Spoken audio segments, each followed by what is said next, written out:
akan Engkau, menikmati Engkau, menjawab panggilan Yesus, bahkan di dalam kesesakan sekalipun.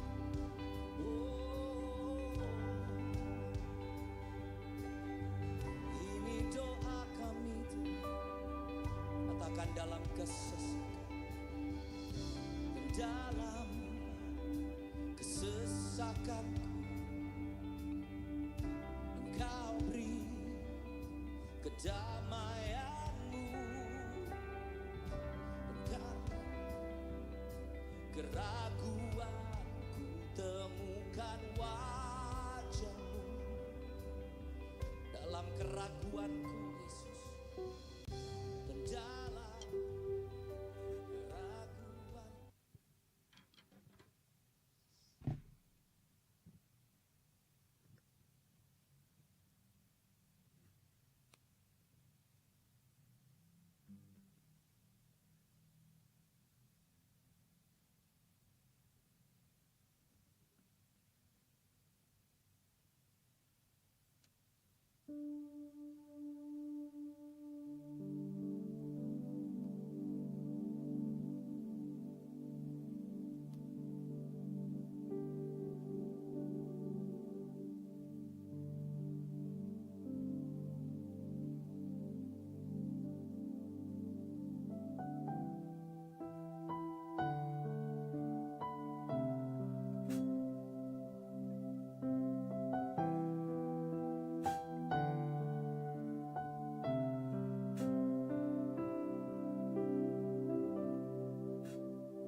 Jalan Via Dolorosa saat di Yerusalem, seorang tak berdosa disalibkan, dicaci dan dihina, diteriakkan kematiannya.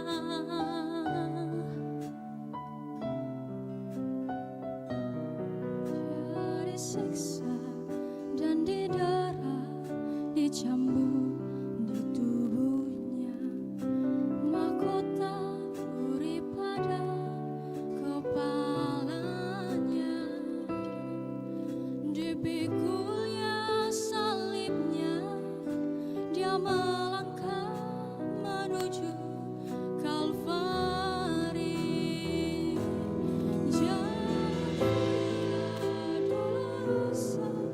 Jalan penderitaan, Yesus Kristus domba Allah disalib. Dia memilih disalib, bukti kasih pada kita. Karena kita, dia serahkan dirinya di Kalvari. Darahnya mengalir, membasuh dosa, membukakan jalan kepada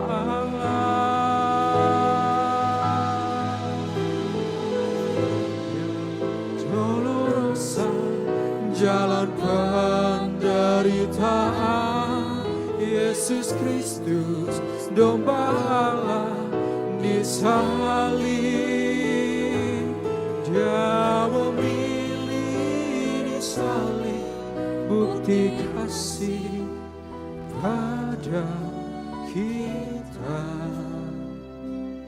Karena kita, dia serahkan dirinya di Kalvari.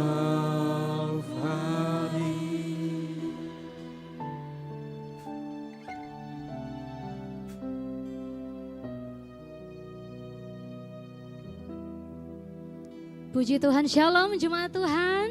Sekali lagi shalom. Selamat Paskah Bapak Ibu Saudara yang dikasih dalam Tuhan.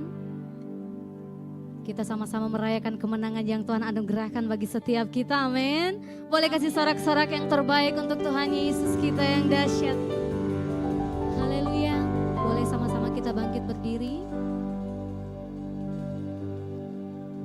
hari Minggu pertama di bulan April, mari sama-sama kita membaca pengakuan iman GBI dalam hitungan yang ke-3, 2, 1. Aku percaya bahwa Alkitab adalah firman Allah, Allah yang esa itu Tritunggal adanya.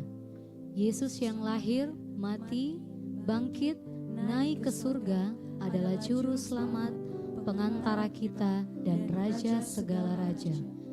Manusia berdosa harus bertobat dan beriman agar diampuni, dibenarkan dan dilahirkan baru, lalu dibaptis secara selam dan hidup suci. Bahasa roh adalah tanda awal baptisan Roh Kudus. Gereja melakukan perjamuan kudus dan meyakini kesembuhan ilahi. Tuhan Yesus akan datang kembali, ada kebangkitan tubuh, kerajaan 1000 tahun, hukuman kekal, dan hidup yang kekal. Tetap berdiri jemaat Tuhan, mari persiapkan kehidupan kita. Sebelum kita masuk dalam ibadah, kembali kita tunduk kepala, satu hati kita berdoa. Segala pujian syukur kami naikkan di hadirat-Mu Tuhan. Sore hari ini kami kembali datang menghadap tahta kasih karunia Tuhan, mengucap syukur buat cinta Tuhan yang begitu besar bagi setiap kami.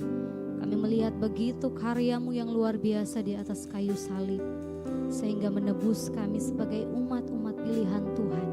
Dan kami meyakini Bapa, hidup yang kekal Tuhan Yesus sudah berikan atas kami. Kembali kami naikkan syukur kami, saatnya kami naikkan pujian kami, penyembahan kami.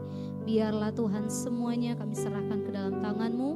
Bila pujian kami sungguh-sungguh benar lahir dari hati yang mengasihi Tuhan. Segala pujian, hormat, kemuliaan bagi nama Tuhan. Di dalam nama Yesus sama-sama katakan amin. Silakan duduk kembali jemaat Tuhan.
Kasih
sebagai nyanyian kemenangan kita di dalam Tuhan.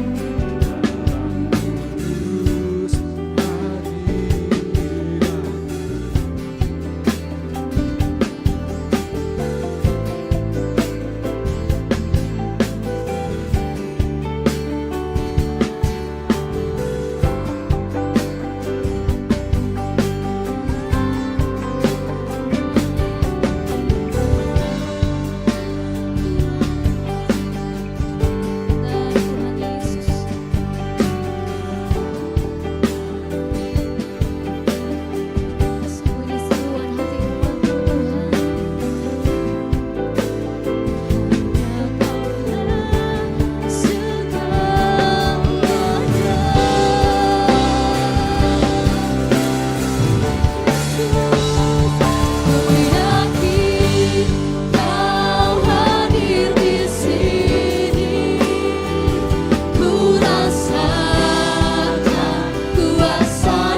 terima kasih Tuhan Yesus.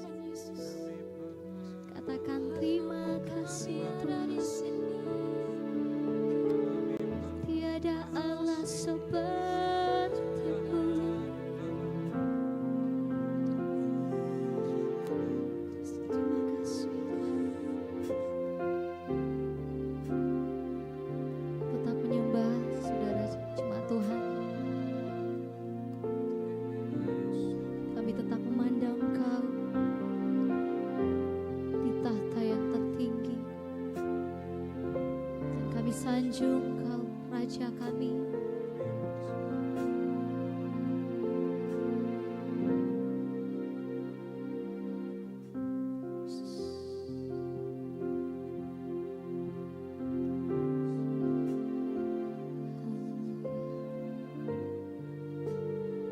Mari nyatakan pujian ini. Dan ku pandang Kau di tempat kudus, terkagumkan kemuliaan-Mu Yesus, sebab kasih setia-Mu lebih dari hidup. Bibirku kan memegahkan. Mari nyatakan.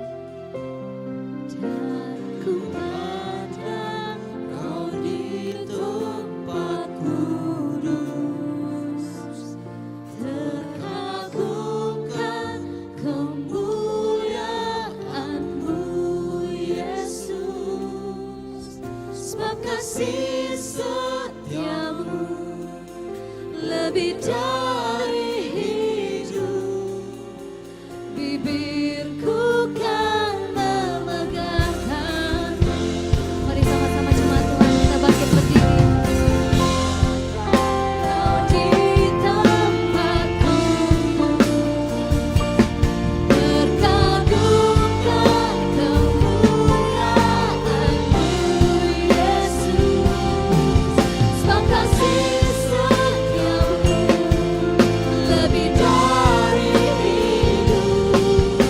Bibirku kan memegahkan-Mu, dan ku pandang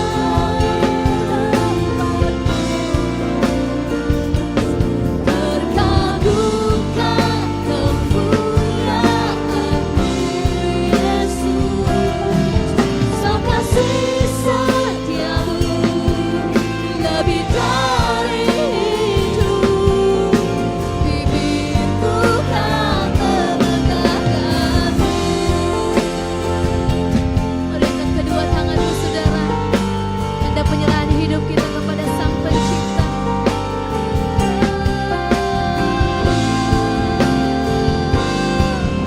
Nama-Mu kudus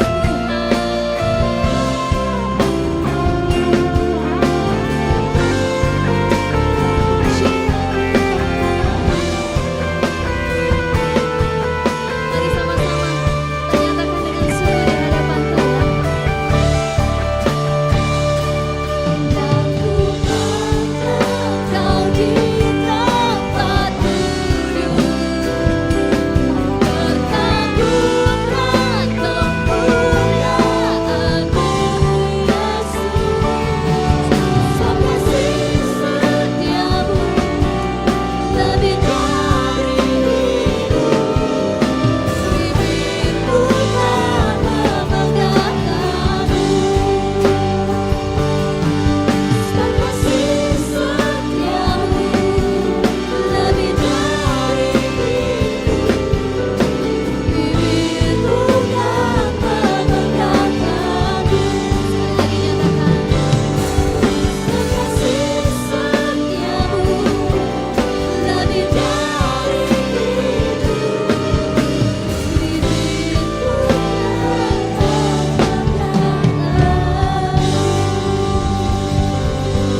Sorak-sorai terbesar bagi Tuhan Raja kita.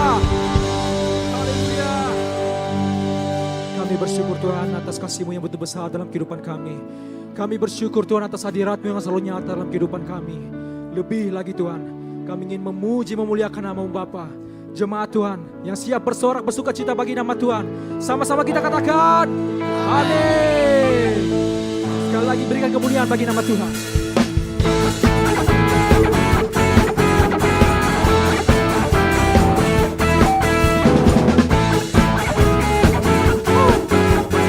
Kami menyatakan kemuliaan-Mu Tuhan, sama-sama katakan.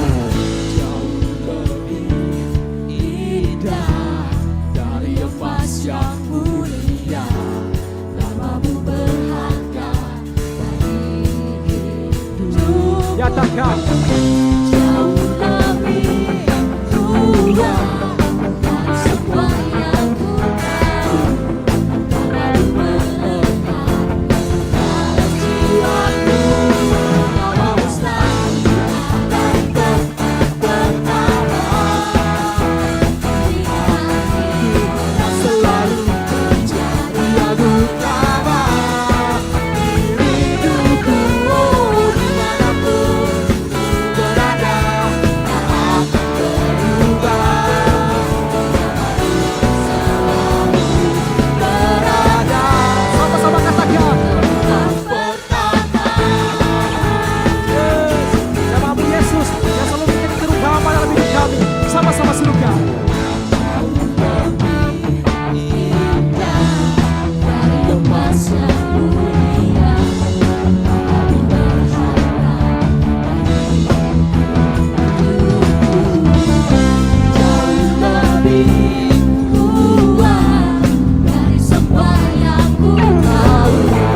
Nama-Mu melekat dalam jiwaku. Nama-Mu selalu akan pertama. Say, Tuhan selalu menjadi yang utama di hidupku. Oh, dimanapun ku berada, tak akan berubah. Sama-sama katakan. Nama-Mu selalu berada tempat pertama. Oh, nama-Mu, yes, nama-Mu Yesus yang selalu menjadi terutama dalam hidup kami. Amin.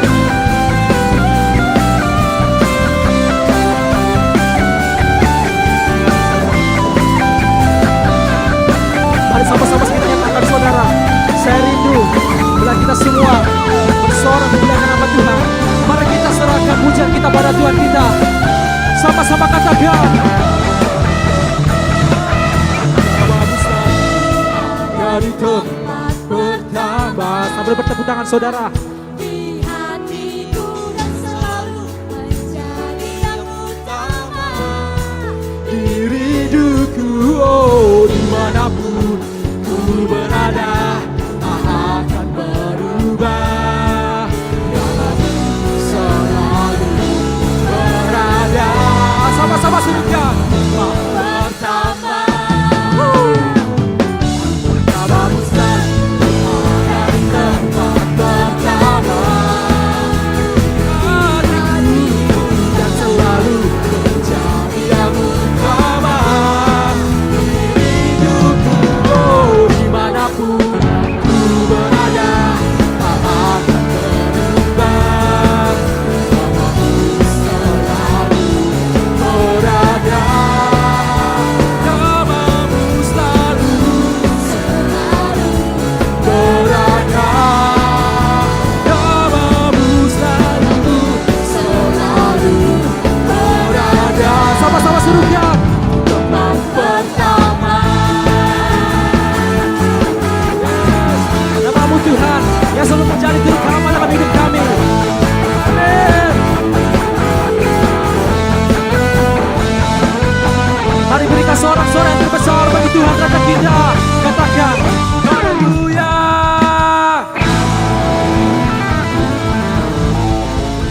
Jemaat Bapak Ibu Saudara sekalian, bisa lihat kiri kanannya, berikan senyuman yang terbaik. Katakan, kita lebih dari pemenang.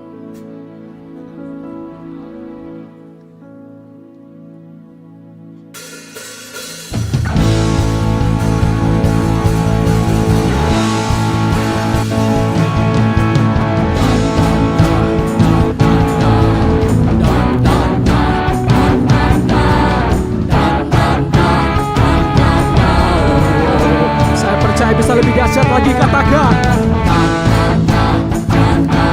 Hey.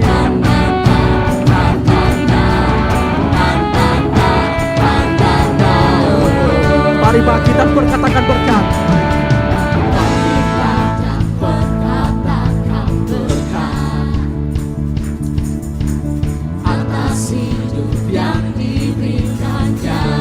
Mari dengan pasti sama-sama katakan. Dengan pasti katakan kekuatannya, berdasarkannya di hidup. Saya percaya bisa lebih lagi, sama-sama katakan. Bangkitlah dan berkatakan berkat atas hidupmu, atas hidup yang diberikannya. Mari sama-sama dengan pasti katakan.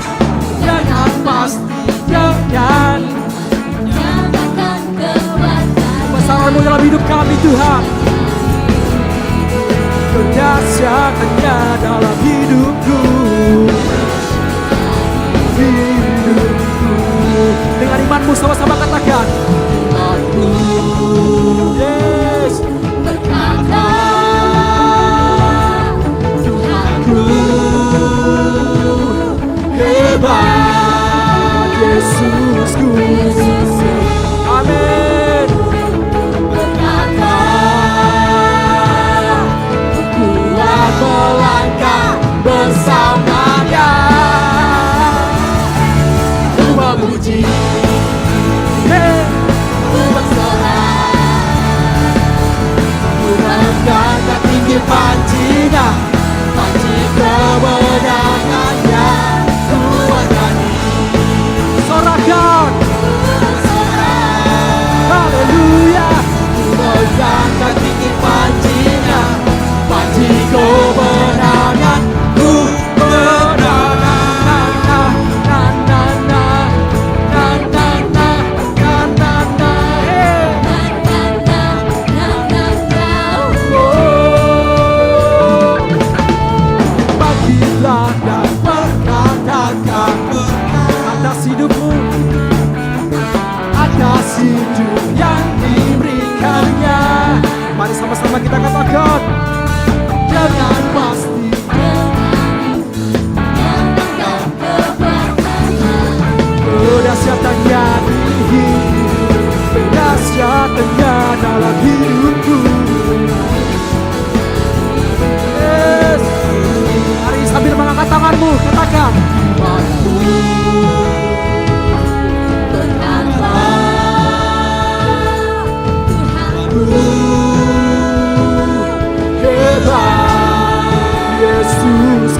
pancinya, pancing kemenangan.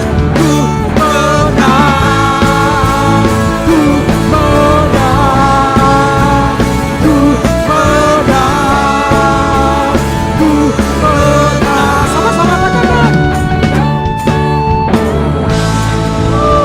Kita sorak-sorai bagi kemuliaan nama Tuhan kita. Haleluya. Silakan duduk jemaat sekalian. Tiba saatnya kita akan mendengarkan pembacaan katekismus. Kepada yang bertugas dipersilakan.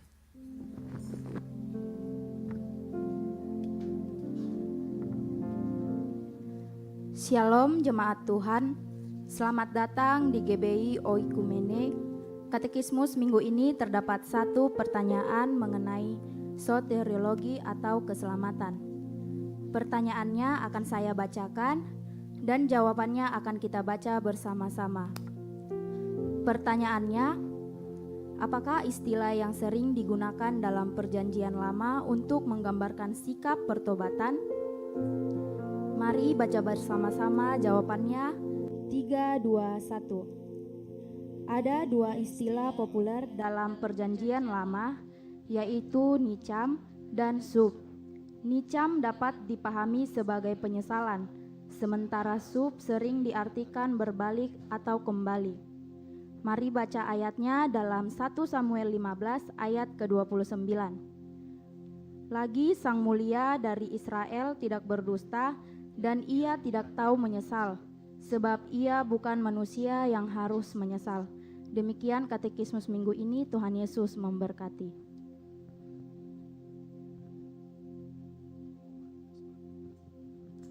Baik, diinformasikan kepada jemaat Tuhan yang membawa anak kecil, itu boleh diantar ke lantai dasar dan mereka akan dilayani oleh guru-guru sekolah minggu di tempat ini. Puji Tuhan, mari persiapkan kehidupan kita, saudara.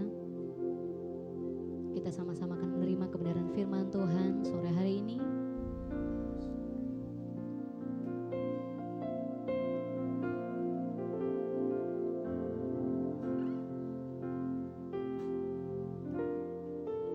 Terima kasih Tuhan.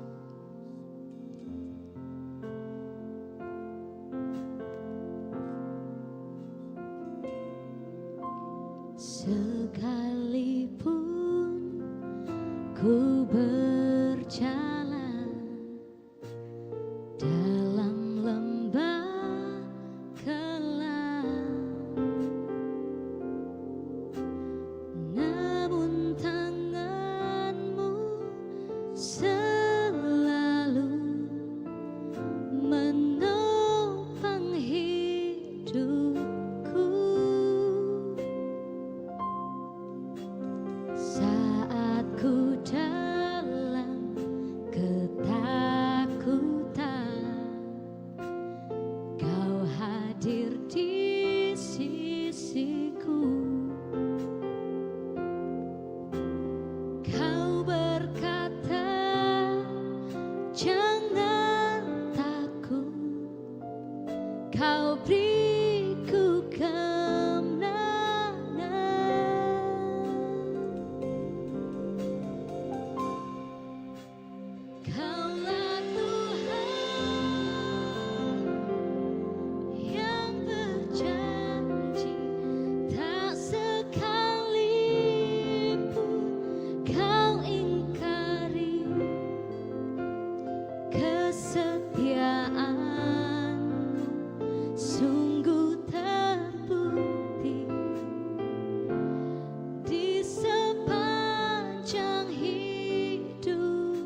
Bapa di surga, ucapan syukur kami naikkan di hadapan-Mu karena kami tahu apa yang sudah Engkau lakukan 2000 tahun lalu di kayu salib, dan hari ini kami memperingati Engkau bangkit dari kematian, mengalahkan maut. Di tempat ini juga Tuhan Yesus, Engkau ada sebagai pemenang dan memberikan kami kemenangan. Oleh karena itu kami disebut lebih daripada pemenang.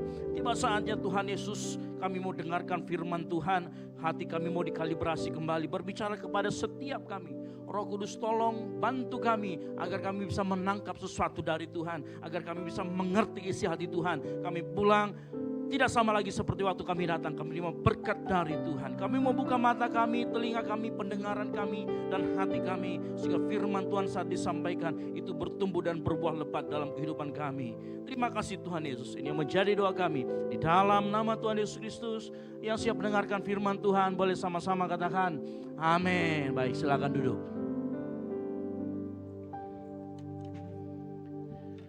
Shalom. Sekali lagi shalom. Baik, puji Tuhan. Selamat Hari Paskah saya ucapkan kepada seluruh jemaat Tuhan yang hadir ya, sore hari ini. Hari ini kita memperingati apa yang kita sebut dengan Paskah. Dan saya yakin dan percaya melalui firman Tuhan yang disampaikan sore hari ini, Tuhan akan berbicara banyak kepada kita. Yang siap katakan amin. Baik. Saya akan mulai dengan sebuah pertanyaan. Pernahkah kita di dalam titik di dalam hidup kita ada suatu momen di mana apa yang kita doakan, apa yang kita harapkan kepada Tuhan tidak terjadi sesuai dengan apa yang kita inginkan. Ya, kita mungkin sudah berdoa, ya, jawabannya kita sudah bayangkan, ternyata realitanya tidak sesuai dengan apa yang kita bayangkan. Kita sudah berusaha hidup benar, tapi ternyata jalannya malah semakin berat. Kita percaya Tuhan sanggup, tapi kenyataannya yang kita alami kebalikannya. Dan di situ pertanyaan yang mulai muncul dari dalam hati kita adalah, Tuhan, sebenarnya Engkau dengar enggak sih doa-doaku? Tuhan, sebenarnya Engkau bekerja enggak sih? Ya. Dan lucunya kita jarang mengatakannya dengan jujur kepada orang lain. Kita simpan itu. Pada saat kita datang ke gereja, kita tetap angkat tangan, kita tetap berkata, Tuhan itu baik. Saat ditanyakan sama pendetanya, bagaimana kabar hari ini? Kita bilang luar biasa, padahal Anda sedang kecewa sama Tuhan. Dan kalau kita mau cukup jujur, sebagian dari hati kita mulai mempertanyakan keberadaan Tuhan. Kecewa karena Tuhan tidak bekerja sesuai dengan apa yang kita harapkan. Bapak Ibu tahu, perasaan inilah perasaan yang dialami oleh kedua murid Yesus. Ya. Sudah bisa? Iya. Inilah yang dialami oleh kedua murid Yesus. Kalau kita membaca dalam Lukas 24 ayat 1 sampai dengan 12, kita akan mendapati sebuah cerita bagaimana ada murid Yesus 2 orang. Nah, ceritanya begini. Hari di mana Yesus bangkit, ya, kita tahu semua yang bertemu dengan Yesus itu siapa? Wanita-wanita ya. Waktu wanita-wanita itu datang, oh ternyata jasad Yesus sudah tidak ada. Dan disitulah dikatakan, Yesus sudah bangkit. Cerita ini ternyata sampai kepada dua murid ini. Dan dua murid ini memutuskan untuk pergi keluar dari Yerusalem menuju Emmaus yang jaraknya sekitar 7 mil. Salah satu murid ini bernama Kleopas. Dan salah satunya lagi tidak disebutkan namanya, tapi para penafsir yakin dan sepakat bahwa inilah yang namanya Lukas. Jadi yang berjalan ke sana itu namanya Kleopas dan Lukas. Yang satunya sebenarnya masih anonim, tapi penafsir sepakat gitu. Ya. Nah yang menarik adalah mereka keluar dari Emmaus, dari Yerusalem menuju ke Emmaus, dan mereka bercakap-cakap di tengah jalan. Ya, ternyata saya tahu, ini kan laki-laki semua. Tapi ternyata mereka suka gosip juga karena bercakap-cakap ya. Jadi penyakit gosip bukan hanya untuk wanita ya. Yang wanita katakan amin. Oh betul ya. Dan ternyata mereka sekarang bercakap-cakap. Cuman bercakap-cakapnya, jadi mereka istilahnya kalau zaman sekarang gospel. Tahu gospel? Gosip seputar pelayanan. Gitu ya. Nah dua orang ini sedang bergospel, kemudian menceritakan bagaimana apa yang terjadi di Yerusalem. Nah waktu mereka sedang bergospel ria, Yesus mendekati mereka dan kemudian berjalan bersama mereka. Anehnya begini, waktu Yesus datang mendekati mereka, mereka nggak ngeh ini Yesus. Mereka nggak tahu ini Yesus. Ya, dan uniknya, Yesus juga bercakap-cakap dengan mereka. Dan dari sini kita menemukan istilah yang di Makassar terkenal dengan namanya cokdo. Ya, Tuhan Yesus ternyata dia cokdo sama dua orang ini. Dia bilang, apa kau bikin di situ? Apa kau bicarakan? Halo? Ya. Dan disitulah kemudian, Anda bayangkan kalau kita lagi duduk di kafe atau lagi jalan, tiba-tiba ada orang anta beranta yang tidak kita kenal, kemudian dia dekati kita, dia bilang, apa yang sedang kalian bicarakan? Kira-kira kalian akan lanjut bicara sama dia atau kemudian pergi dari tempat itu? Ya, bayangkan. Tapi Kleopas kemudian menjelaskan, apakah kau satu-satunya orang yang tidak tahu terjadi apa yang di Yerusalem? Akhirnya mereka mulai menceritakan bagaimana tentang Yesus. Menceritakan Yesus kepada Yesus. Unik ya. Dia menceritakan Yesus kepada Yesus. Diceritakan panjang lebar. Saya mau kasih tahu, waktu Kleopas cerita itu dia tahu detailnya betul-betul. Bahkan mungkin Kleopas dan satu si Lukas ini, dia tahu bagaimana Yesus itu kemudian dia kasih mujizat, dia kasih dan lain sebagainya, pengajarannya dia terima. Tapi uniknya sampai detik itu dia belum mengenal siapa itu Yesus. Bahwa Yesus berjalan bersama-sama dengan dia. Unik. Ya. Saya mau kasih tahu. Yesus mendengar itu dan Yesus mulai bercakap-cakap dengan mereka. Setelah dia jelaskan panjang lebar, Yesus mulai cokdo yang kedua. Jadi kalau Tuhan Yesus cokdo sama hidupmu, engkau harus bersyukur. Berarti dia sedang mengerjakan sesuatu dalam hidupmu. Yang mengerti katakan amin. Ya. Nah ternyata ayat 25 dan 26 disinilah muncul. Ya, kita akan baca bersama-sama. Ayat ini yang akan kita bahas bersama-sama. Kita buka dalam Lukas 24 ayat 25 sampai dengan yang ke-26. Nah, sudah ketemu katakan amin. Atau baca aja di depan ya. Kita sama-sama baca 3, 2, 1. Lalu ia berkata kepada mereka, hai kamu orang bodoh, betapa lambannya hatimu sehingga kamu tidak percaya segala sesuatu yang telah dikatakan para nabi. Bukankah Mesias harus menderita semuanya itu untuk masuk ke dalam kemuliaannya? Perhatikan, Yesus berkata apa? Hai kamu orang bodoh. Wah, dibodoh-bodokin ya. Luar biasa Tuhan Yesus. Sudah cokdo, dia bodoh-bodokin lagi orang. Tetapi bukan tanpa alasan Yesus kemudian mengatakan itu. Karena hati mereka yang lamban untuk kemudian mendeteksi siapa yang bersama-sama dengan mereka. Nah kita akan melihat kenapa mereka bisa lambat mendeteksi itu adalah Yesus. Hari-hari ini ada banyak orang yang tidak bisa mengenali siapa itu Yesus lagi. Bahkan tidak bisa membedakan yang mana Yesus yang asli, yang mana Yesus yang palsu. Tapi menarik adalah perhatikan. Dikatakan ayat 26, bukankah Mesias harus apa sama-sama katakan menderita? Menderita. Yes, Mesias harus menderita untuk masuk ke dalam kemuliaannya.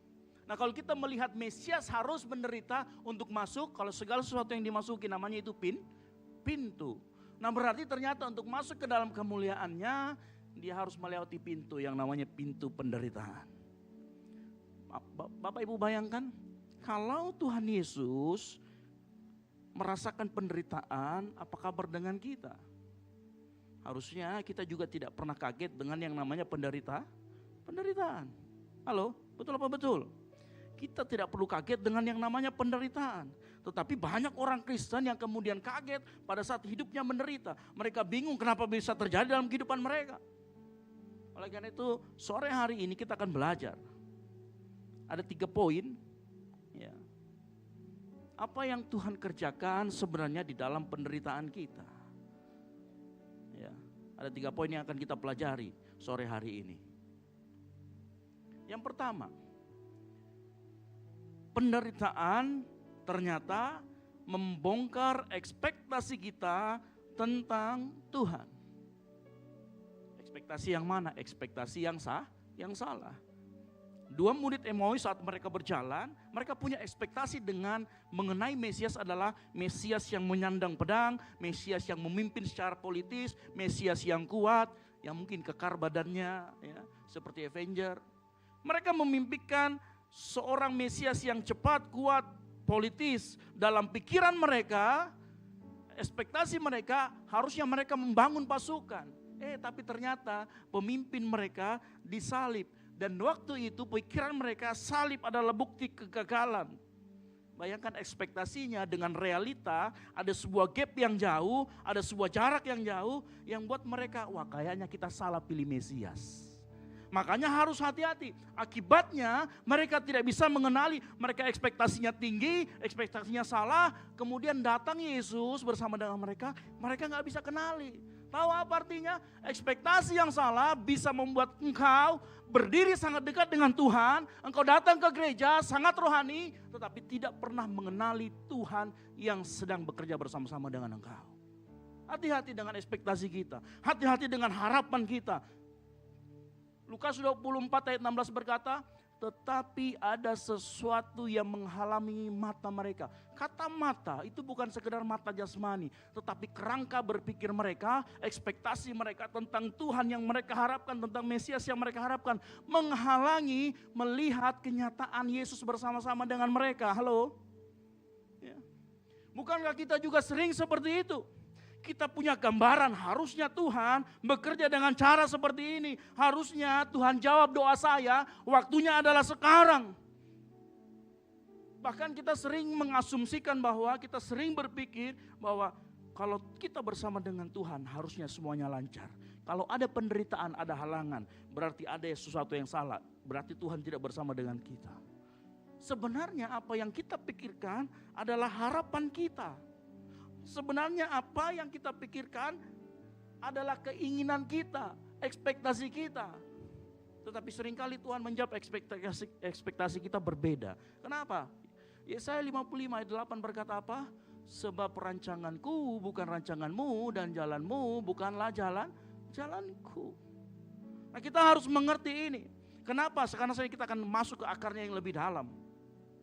Nah, ekspektasi yang salah biasanya lahir dari beberapa hal, akar yang salah juga. Salah satunya akar yang pertama adalah keinginan kita untuk bisa mengontrol segala sesuatu. Kita percaya, saya percaya Tuhan berdaulat. Asalkan kedaulatannya berjalan sesuai dengan kehendak kita. Sebenarnya kalau kita mau cek lagi hati kita, kita sedang mencoba mengakui Tuhan di saat yang bersamaan kita ingin kontrol segalanya. Makanya kadang-kadang aneh orang Kristen, kita mengaku bahwa kita beriman, kita berserah penuh sama Tuhan. Tapi sebenarnya kalau Tuhan bisa bicara, dia akan ngomong gini, hey, kamu menyuruh aku mendukung rencanamu dalam hidupmu. Dia pengen tuh kita selalu bicara, Tuhan, kami bawa program ini ke dalam tanganmu. Ternyata bukan kita yang mau ikut programnya Tuhan, tetapi kita suruh Tuhan mendukung program kita. Ini yang sering terjadi antara realitanya dan kemudian ekspektasi kita bertabrakan. Dan kita mulai kecewa sama Tuhan. Di titik ini kita perlu jujur.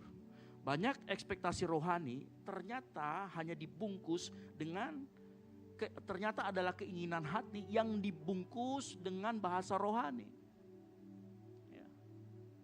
Tuhan, aku berdoa Tuhan supaya IPK aku dapat 4. Tapi Tuhan bilang enggak, kamu dapat 4 untuk meninggikan dirimu. Kita bilang supaya namamu dipermuliakan, ditinggikan. Padahal kamu mau tunjukin sama calon pacarmu bahwa kamu IPK-nya 4. Tuhan tahu semuanya itu. Akar yang lain adalah kadangkala kita manusia lebih suka mujizat, kemenangan, pemulihan, terobosan, pintu terbuka.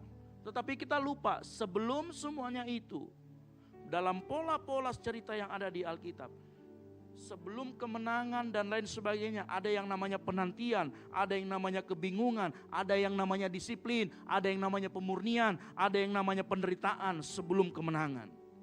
Coba lihat cerita-cerita tentang Yusuf menerima mimpi. Apakah besoknya dia langsung jadi raja? Enggak, dia tunggu belasan tahun baru dia bisa memerintah Mesir. Daud diurapi oleh Samuel, apakah besoknya dia raja? Enggak, dia dikejar-kejar sama Saul. Kita suka bagian yang enaknya, tapi gak pernah mau menerima perjuangannya seperti apa. Bangsa Israel dijanjikan tanah perjanjian, tetapi harus melewati padang gurun. Kita lupa, tanah perjanjiannya saja yang kita ingat, tetapi padang gurunnya lupa. Kenapa? Manusia lebih suka enaknya aja. Ini juga akar. Sama seperti murid yang berjalan bersama dengan Yesus, 2 orang ini, dia berpikir, kita kan murid Yesus. Kalau Yesus memerintah membebaskan bangsa Israel, minimal saya menjadi gubernur lah. Dia bayangkan enaknya. Ada juga akar yang lain. Kadangkala kita menilai kasih Tuhan dari suasana yang terjadi sekeliling kita, bukan berdasarkan karakter Tuhan. Kita menghubungkan kebaikan Tuhan dengan pengalaman yang menyenangkan. Waktu hidup berjalan baik, kita mudah berjalan, Tuhan itu baik. Waktu doa belum dijawab, keadaan gelap, hati kita mulai goyang. Apakah Tuhan betul-betul baik? 2 orang murid Yesus juga berakhir yang sama. Dia menafsir Alkitab, dia menafsir salib sebagai sebuah kegagalan, akhir dari harapan. Kenapa? Karena dia melihat situasi, keadaan, kondisinya ternyata tidak sesuai dengan apa yang mereka harapkan. Mereka menjadikan situasi sebagai lensa utama cara dia melihat Tuhan. Akhirnya apa? Firman Tuhan hanya jadi pelengkap. Dan ketika itu terjadi, akar-akar itu terjadi, tumbuhlah ekspektasi yang salah. Nah, ekspektasi yang salah antara realita dan ekspektasi kemudian tidak bertemu, bertabrakan, disitulah kita mulai kecewa. Perhatikan baik-baik, ekspektasi yang salah berbahaya bukan karena membuat kita kecewa, tetapi membuat kita buta. Buta akan apa? Orang yang dia punya gambaran sendiri tentang Tuhan, begitu Tuhan menyatakan dirinya dengan cara yang lain, dia akan bilang begini, ini bukan Tuhan. Tuhan itu harusnya sesuai dengan yang ini. Orang itu akan buta terhadap kebenaran. Kalau hati kita sudah terlalu penuh dengan Tuhan harusnya begini, Tuhan harusnya begitu. Lama-kelamaan kita akan sulit melihat Tuhan yang asli. Jadi masalahnya kadang bukan kita kurang kehadiran Tuhan. Tetapi karena di pikiran kita, Tuhan harus bekerja dengan cara yang kita mau. Dan ini yang membutakan kita semua. Nah, pertanyaannya sore hari ini, bagaimana ekspektasi yang salah ini bisa dipulihkan? Nah, perhatikan baik-baik. Saya tidak akan beri penjelasan yang cepat. Tapi perhatikan baik-baik apa yang dilakukan Yesus waktu dia berbicara setelah di ayat 26. Ayat 27, waktu Yesus ketemu dengan murid-murid dari Emmaus, Yesus tidak langsung menunjukkan jati dirinya. Kamu bicara Yesus, perkenalkan, nama saya Yesus yang kamu bicarakan. Yesus tidak bicara itu. Apa yang dia lakukan? Ayat 27, perhatikan. Lalu ia menjelaskan kepada mereka apa yang tertulis tentang dia di dalam seluruh kitab suci. Ini penting, dengar baik. Pemulihan hati terhadap ekspektasi yang salah dimulai ketika firman Tuhan membentuk ulang caramu melihat dan mengenal Allah. Dimulai dari apa? Melihat kembali kepada firman Tuhan. Makanya jawabannya begini. Kan ada orang bilang, kalau begitu jangan bikin berekspektasi deh. Biar kita tidak kecewa. No, bukan itu. Tuhan tidak bilang jangan kau berharap. Tuhan ngomong, jawabannya bukan jangan kamu punya ekspektasi. Tetapi pastikan apa yang kau harapkan, apa yang kau punya ekspektasi itu dibentuk oleh karakter Allah melalui firman Tuhan yang kita baca. Yang setuju katakan amin.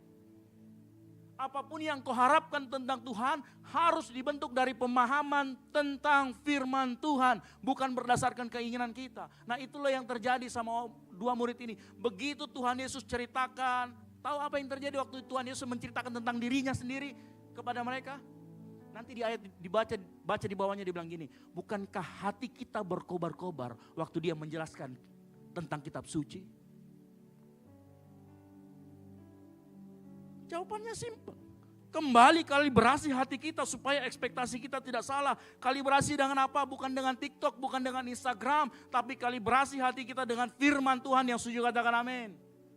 Kalau hati kita kalibrasi, kita kenal lebih dalam, maka ekspektasi kita juga akan sesuai dengan apa yang tertulis dalam firman Tuhan. Ya. Jadi sore hari ini, ekspektasi yang salah adalah soal hati yang ingin semuanya bekerja dengan skenarionya sendiri, dengan keinginan kita. Penderitaan Tuhan pakai untuk bongkar semua itu. Bukan karena Tuhan kejam, Tapi karena Tuhan terlalu mengasihi kita untuk membiarkan kita hidup terus dalam gambaran yang palsu tentang Dia. Yang mengerti katakan amin. Makanya lewat musim yang tidak kita pilih, lewat musim penderitaan, Tuhan bongkar semua itu. Supaya yang tersisa adalah harapan atau ekspektasi yang sesuai dengan firman Tuhan. Yang setuju katakan amin.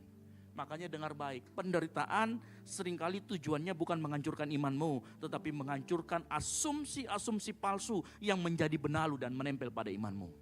Halo? Penderitaan Tuhan pakai. Mungkin dari kita yang berkata begini, orang yang kritis berkata begini, Pak, ini kan cuma cara untuk membenarkan penderitaan supaya kita glorifikasi penderitaan. Oke, saya setuju mungkin. Pertanyaannya cukup fair, tapi saya mau kasih tahu. Kekristenan dalam menghadapi penderitaan itu berbeda dengan keyakinan yang lainnya. Kenapa? Karena kekristenan tidak bersuka cita atas penderitaan kosong. Kekristenan percaya dan menunjukkan bahwa Tuhan yang kita sembah, Dia pernah juga menderita untuk kita. Yang mengerti katakan amin. Dia bukan Tuhan yang jauh. Tuhan kita bukan Tuhan yang berdiri jauh dan berkata, oke tahan ya, tahan sebentar lagi penderitaannya selesai. Enggak, Dia juga pernah menderita seperti kita. Dia pernah mengalami menjadi manusia. Yang mengerti katakan amin. Makanya waktu Dia bilang tahan ya, Dia berkata, aku pernah di posisi itu.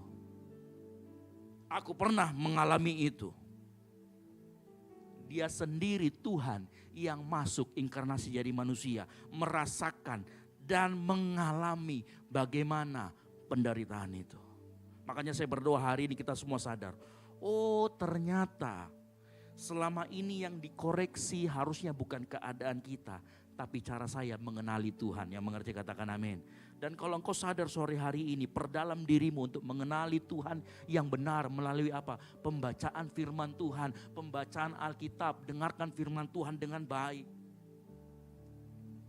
Supaya ekspektasimu gak salah tentang Tuhan. Cari pribadi Tuhan itu di Alkitab. Jangan cari, saya aneh, mohon maaf hari-hari akhir-akhir ini. Orang yang ragu sama imannya, dia tidak cari pendeta atau orang yang jago untuk menjelaskan. Dia pergi cari donditan. Kan agak aneh. Ya. Harusnya untuk menjelaskan imannya, keraguannya, dia cari orang yang bisa menjelaskan. Dan itu adanya dalam firman Tuhan. Makanya dengar baik sore hari ini. Ingat. Kadangkala ekspektasi yang salah lahir dari pemahaman, pengenalan tentang Tuhan yang salah. Dan makanya Yesus mengatakan kita harus kembali membaca kitab suci. Firman Tuhan yang mengerti katakan amin. Yang kedua, penderitaan memurnikan motivasi kita. Apa maksud pernyataan ini? Tahu nggak? Pada saat orang menderita, Tuhan menyingkapkan isi hatinya dan motivasinya. Maksudnya apa? Begini Bapak Ibu Saudara sekalian. Di dalam penderitaan, motivasi yang tersembunyi itu akan mulai keluar. Dan begitu itu keluar, Tuhan akan kasih kesempatan kita untuk bertobat dan ditata ulang. Kenapa? Karena begini, kalau kondisinya baik-baik saja, kita akan terus merasa bahwa hati kita benar. Hati kita lurus. Tapi jangan lupa, Tuhan yang kita sembah itu Tuhan yang menyelidiki hati. Sama-sama katakan menyelidiki hati. Ulangi, menyelidiki hati. Dari mana saya tahu? Yeremia 17 berkata begini. Tolong kau gak bergerak? Ya, oke. Yeremia 17 berkata begini. Aku Tuhan yang menyelidiki hati, yang menguji batin.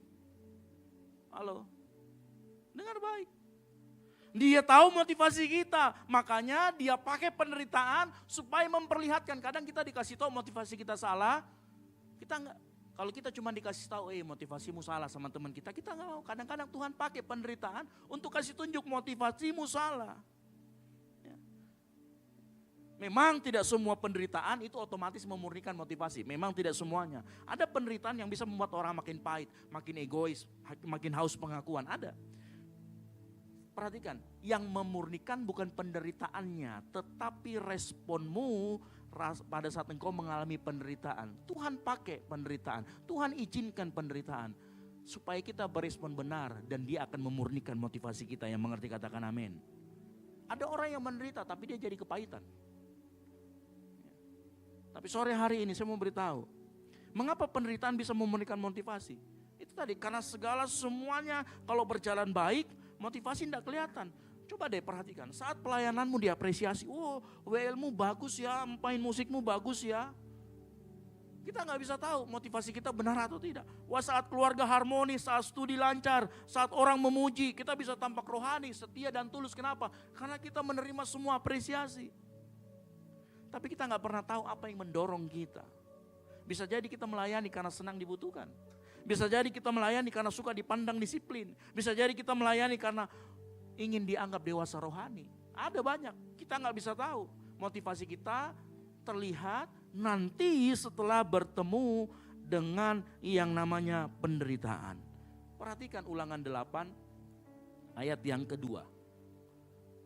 Ya, dikatakan begini, perhatikan ya. Ingatlah kepada seluruh perjalanan yang kau lakukan atas kehendak Tuhan Allahmu di padang gurun. Ini bicara tentang bahasa Israel selama 40 tahun. Dengan maksud apa? Merendahkan hatimu dan mencobai engkau untuk apa? Mengetahui apa yang ada dalam hatimu. Yakni apakah engkau berpegang pada perintahnya atau tidak. Tuhan sedang menyelidiki hati. Tuhan mau tunjukkan, Tuhan tahu hatinya, tetapi Tuhan pakai padang gurun untuk memperlihatkan bagaimana hati bangsa Israel. Dan Tuhan yang sama memperlakukan itu untuk kita semua sore hari ini. Yang mengerti katakan amin. Kenapa ini kalau penderitaan pada semua, gak mau. Ya. Mungkin, Bapak saya salah masuk gereja Pak, harusnya bicara gereja tentang berkat. Anda salah alamat kalau begitu di tempat ini. Ya. Halo, saya paling suka gambar ini. Kenapa?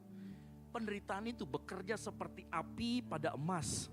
Ingat, waktu emas dimurnikan, emas tidak menciptakan unsur baru, tetapi dia memisahkan yang mana emas, yang mana campurannya. Makanya semakin dia panas, semakin campurannya yang bukan emas itu akan terpisah. Jadi saat penderitaan datang, kita bisa mulai melihat isi hati kita sebenarnya, motivasi kita seperti apa. Makanya penderitaan memurnikan motivasi karena dia memisahkan antara cinta Tuhan daripada dengan cinta hasil dari mengikuti Tuhan. Ini dua hal yang berbeda. Karena manusia lebih suka cinta kepada hasil. Cinta sama berkat, cinta sama kesembuhannya, tapi gak pernah cinta sama pribadinya. Dan Tuhan mau tunjukkan itu dengan cara, coba aku lihat kalau kamu menderita seperti apa. Coba lihat ada temannya, yang kalau lagi kita banyak uang terima kiriman dia mendekat terus. Tapi begitu kita menderita dia menjauh. Halo, ada teman yang seperti itu? Hal yang sama terjadi dalam kehidupan kita. Ya, penderitaan memurnikan ini. Supaya Tuhan bisa lihat sebenarnya yang kamu cintai, tambahannya atau pokoknya. Yang kamu cintai pribadiku atau hasil dari kamu mengikuti aku. Karena banyak orang mencintai hasilnya. Dan ini dua hal yang sering bercampur. Kita berkata kita mengasihi Tuhan. Tapi ternyata yang kita kasih adalah berkatnya, yang kita kasih adalah kelancarannya, yang kita kasih adalah pintu terbukanya, yang kita kasih ternyata berkat-berkatnya doang. Ya. Ketika semua hasil dari mengikuti Tuhan itu tadi digoncangkan sama Tuhan, ditarik sama Tuhan, pertanyaannya, apa yang terjadi dengan motivasi kita? Halo? Gampang kelihatannya kok. Teman-teman yang pelayanan di sini, coba deh lihat. Ada yang merasa bersemangat sekali. Wih, kalau melayani di depan altar, wih semangat sekali. Tetapi begitu tidak melayani dilihat orang. Cooking ministry, parking ministry, sekolah minggu, langsung loyo. Katanya mau melayani apa saja. Begitu dijadwalkan jadi parking ministry, terlambat. Tapi begitu dijadwalkan jadi WL Singers, 2 jam sebelum sudah nongol. Mau pemanasan kak? Pemanasan 10 menit Ji. Kenapa? Lihat motivasi kita. Halo? Makanya ukuran motivasi yang murni bukan seberapa besar penderitaan kita tanggung. Melainkan apakah di tengah penderitaan yang kita rasakan, kita makin tunduk sama Tuhan. Makin jujur gak kita sama diri kita. Makin bebas gak kita dari keinginan yang berpusat dari diri sendiri itu. Seseorang bisa berkata, saya berkorban besar, saya melayani. Tapi ada banyak orang yang melayani digerakkan karena luka batin. Tahu luka batin? Saya di gereja di sana tidak dikasih ke pelayanan. Saya akan pindah di Gold City, saya akan buktikan. Itu pelayanan yang digerakkan oleh sakit hati. Itu digerakkan oleh luka. Dan itu hanya ingin membuktikan diri. suatu kali dia nggak dikasih lagi pelayanan, hatinya akan terluka kembali luka lamanya. Kenapa? Tuhan sedang memurnikan motivasinya. Tuhan sedang bukakan isi hatinya. Halo? Berlaku juga buat kita sebagai orang tua. Berapa banyak dari orang tua kita sebagai orang tua yang mengasihi anak. Ya, di sini ada orang tua, tetapi seringkali kasih itu bercampur dengan ambisi pribadi. Mau tahu, ada banyak orang tua, dia dorong anaknya untuk sekolah tinggi-tinggi. Dia dorong anaknya, dia bilang, oh ini demi masa depanmu. Tapi tahu, ternyata bukan untuk masa depan si anak, tetapi ternyata keberhasilan anak menjadi cermin keberhasilan dirinya. Dia mau tunjukkan sama dunia, lihat anakku berhasil jadi dokter, lihat anakku kerja di perusahaan. Dia mendorong anaknya sukses untuk menunjukkan bahwa dia berhasil mendidik anaknya. Ketika anak tidak sesuai dengan harapannya, kecewa, malu dan lain sebagainya. Tuhan akan tanyakan begini, apakah engkau membesarkan anak ini untuk kemuliaanku dan kebaikan dia, atau untuk membangun harga dirimu lewat dia? Tuhan izinkan itu terjadi. Pemurnian terjadi ketika orang tua berkata, Tuhan, anak ini milikmu. Aku akan tetap setia membesarkan, setia menasehati, setia mengasihi, setia mendoakan. Meskipun membuat aku tidak berhasil di mata orang lain. Halo? Berlaku juga. Siapa di sini yang anak-anak, engkau yang sebagai anak, engkau yang bekerja untuk seluruh keluargamu. Engkau yang bekerja buat adekmu, buat mamamu, buat papamu, engkau bekerja semua, engkau jadi tulang punggung. Hati-hati. Kita juga sering terperangkap dengan motivasi yang salah. Ya. Karena kita sudah merasa berkorban untuk keluarga, membantu ekonomi. Ya. Tahu nggak? Akhirnya kita bisa merasa dianggap paling berjasa. Begitu kita paling dianggap berjasa, maka kita minta, kita berhak untuk dihormati, kita berhak untuk dituruti, kita berhak untuk didengar. Begitu kita nggak didengar, kita kecewa. Halo, berarti yang selama ini engkau lakukan, pekerjaanmu dan sebagaimu, engkau memberi buat adik-adikmu, memberi buat orang tuamu, untuk siapa? Ternyata supaya untuk kita dihargai dan didengarkan. Tuhan kemudian munculkan motivasi ini di tengah-tengah itu. Contoh kehidupan lain, engkau yang mahasiswa, melayani sambil studi. Perasaan pertama senang-senang karena bisa sibuk, berguna dan dianggap rohani. Begitu jadwal menumpuk, rasa lelah, tugas akademik berat. Orang bahkan gini, awal-awal melayani diapresiasi. Lama-lama melayani gak pernah diapresiasi. Muncul konflik dalam hatinya. Nah, di sini mulai motivasi asli muncul. Apakah kita melayani karena kita sesungguhnya mengasihi Tuhan dan sesama, atau kadang-kadang pelayanan itu memberi identitas yang kita tidak dapatkan di tempat lain. Dan begitu identitas itu diganggu, kita merasa terganggu. Makanya Tuhan kadang izinkan begini. Engkau yang pelayan Tuhan dengar. Tuhan izinkan seringkali kelelahan. Kelelahan terjadi dalam hidupmu. Musim kita merasa sok paling dibutuhkan sehingga kita capek. Kadang-kadang Tuhan izinkan itu terjadi. Bukan untuk hancurkan kita. Tetapi untuk menyaring mana panggilan, mana pelarian, mana kasih, mana kebutuhan untuk diakui, mana penyerahan, mana ego rohani yang dibungkus dengan pelayanan. Tuhan izinkan itu semua. Supaya Tuhan perlihatkan, ini loh aslinya motivasimu. Halo? Makanya ketika penderitaan memurnikan motivasi, kita sedang berkata bahwa penderitaan dan kenyamanan memaksa kita berhenti bertanya, apa yang saya dapat?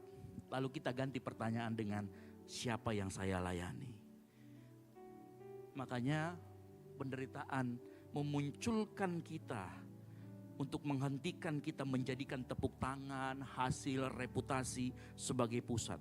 Lalu mengarahkan kita kembali bahwa pusatnya adalah Tuhan. Yang mengerti katakan amin. Bahwa sebenarnya kita harus melayani, apapun yang kita lakukan, itu semua harus berpusat dengan yang namanya kemuliaan Tuhan. Yang mengerti katakan amin. 1 Korintus 10 ayat 31 berkata apa? Jika engkau makan, jika engkau minum, jika engkau melakukan sesuatu yang lain, lakukan semuanya itu untuk kemuliaan Tuhan. Penderitaan memunculkan, ini yang emas murni. Campurannya yang Tuhan ingin perlihatkan sama kita melalui penderitaan. Dia bisa singkirkan itu semua. Dengar baik.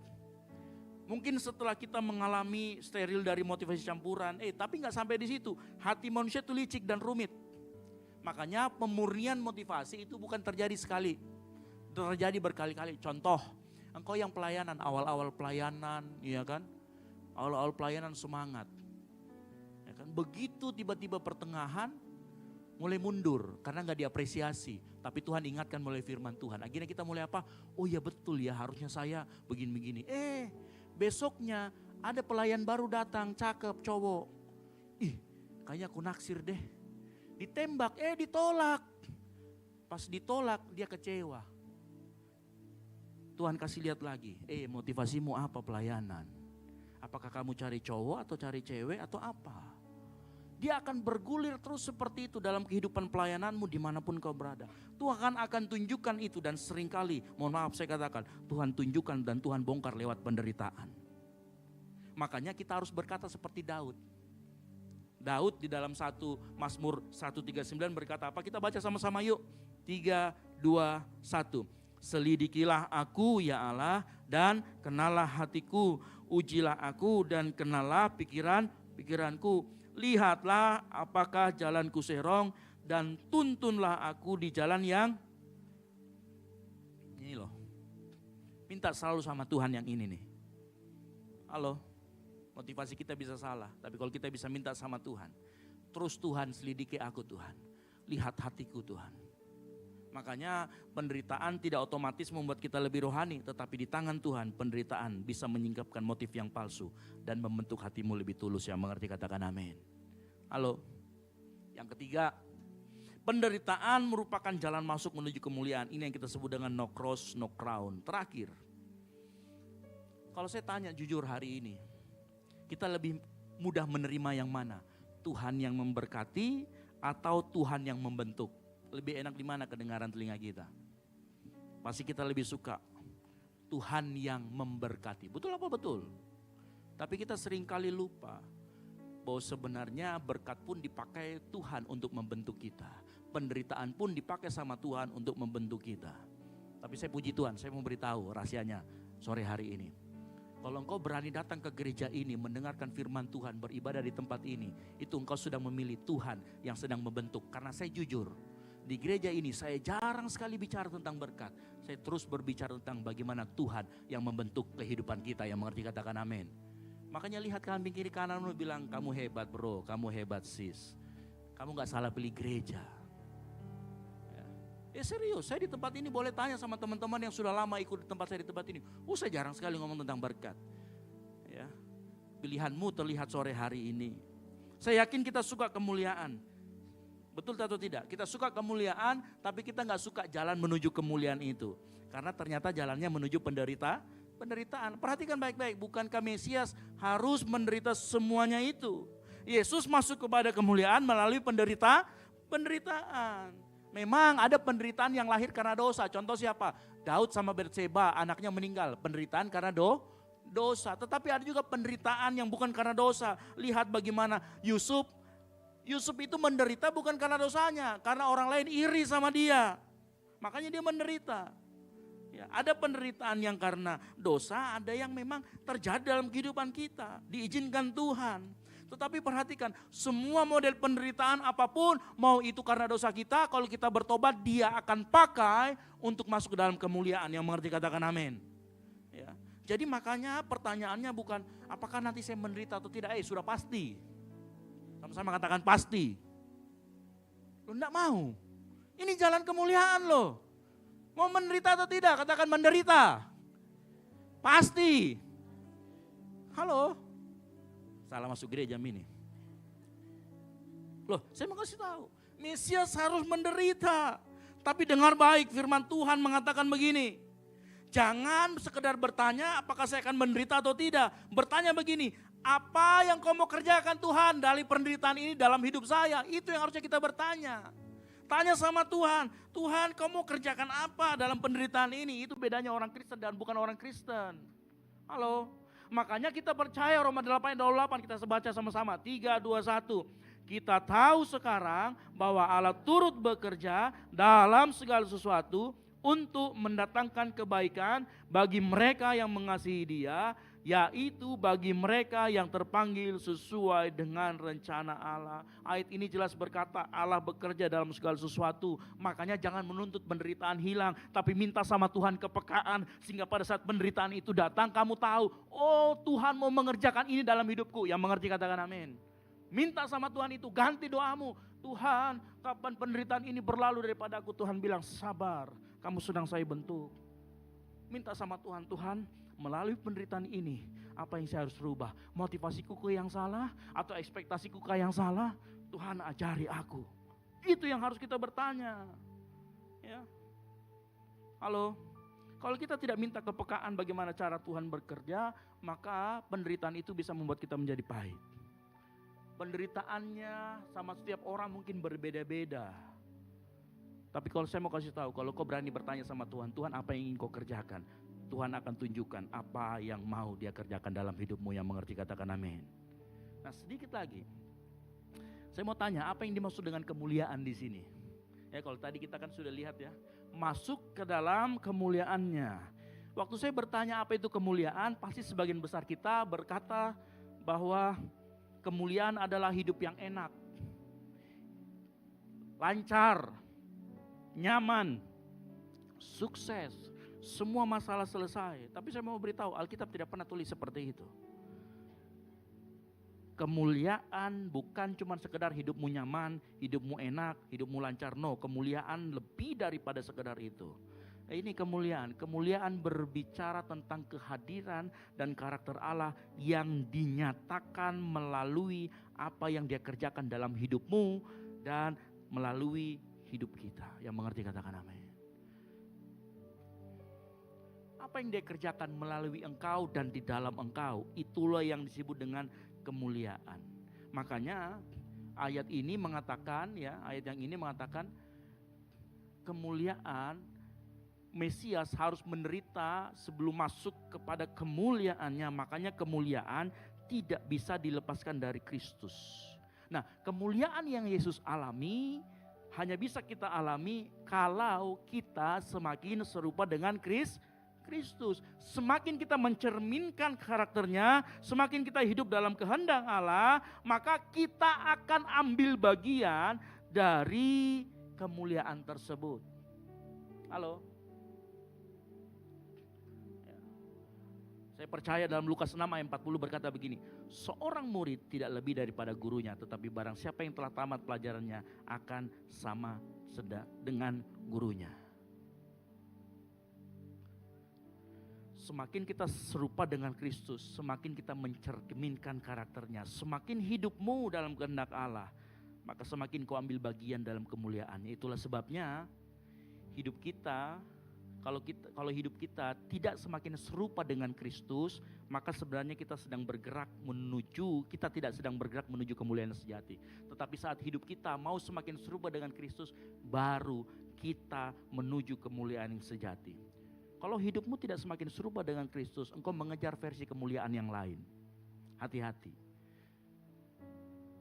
Roma 8 ayat 17 berkata begini, perhatikan. Dan jika kita adalah anak, maka kita juga adalah ahli waris. Maksudnya orang-orang yang berhak menerima janji-janji Allah, yang akan menerimanya bersama-sama dengan Kristus, yaitu, perhatikan, jika kita menderita bersama-sama dengan Dia, supaya kita juga dipermuliakan bersama-sama dengan Dia. Dia ini siapa? Yesus. Ternyata untuk masuk dalam kemuliaannya, kita juga harus ikut menderita. Halo?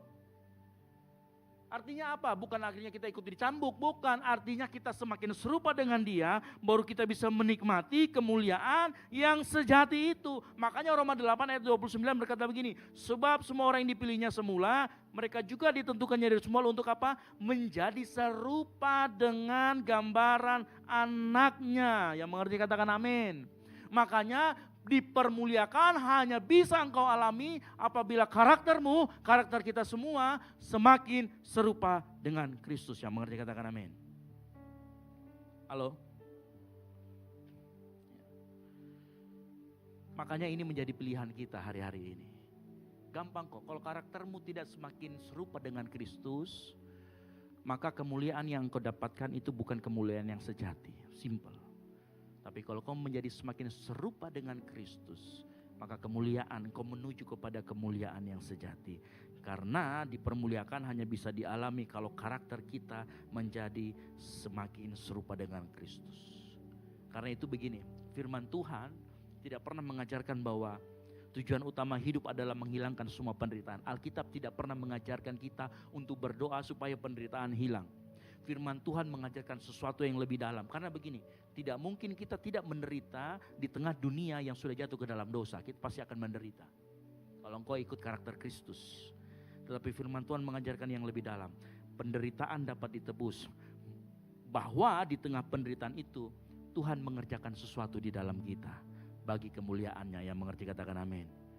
Buktinya apa? Salib. Salib adalah bukti terbesar. Di mata manusia salib lambang kekalahan. Di mata manusia salib lambang kehinaan. Di mata manusia salib adalah akhir. Tetapi di tangan Allah salib adalah kemenangan, penebusan, dan kemuliaan. Halo, sore hari ini kita rubah semua pikiran kita tentang penderitaan. Kalau kita melihat penderitaan hanya sebagai gangguan yang harus segera disingkirkan, ingat baik-baik, kalau engkau hanya melihat penderitaan hanya sebagai gangguan yang harus disingkirkan, engkau bisa kehilangan apa yang Tuhan mau kerjakan dalam hidupmu. Dan setiap apapun yang Tuhan kerjakan dalam hidupmu, itu pasti mendatangkan kemuliaan. Yang mengerti katakan amin. Makanya sore hari ini saya berdoa kita semua. Mungkin hari ini kita mengalami pergumulan. Penderitaan datang silih berganti. Dan harusnya kita tidak berdoa supaya penderitaan itu cepat lalu. Tapi kita mulai berdoa seperti ini. Tuhan, apa yang sedang engkau bentuk di dalamku, yang mengerti katakan amin. Boleh gak kita sama-sama ucapkan, kita belajar bertanya, yang warna kuning kita baca sama-sama. 3, 2, 1. Tuhan, apa yang sedang engkau bentuk di dalamku. Pemain musik saya panggil maju ke depan. Itulah sebabnya 2 Korintus 4 ayat 17 berkata begini. Sebab penderitaan yang ringan sekarang ini mengerjakan apa? Bagi kami kemuliaan kekal yang melebihi segala-galanya. Ingat, penderitaan mengerjakan apa? Kemuliaan. Makanya jangan pernah berdoa penderitaan gak pernah ada. Berdoalah, minta sama Tuhan.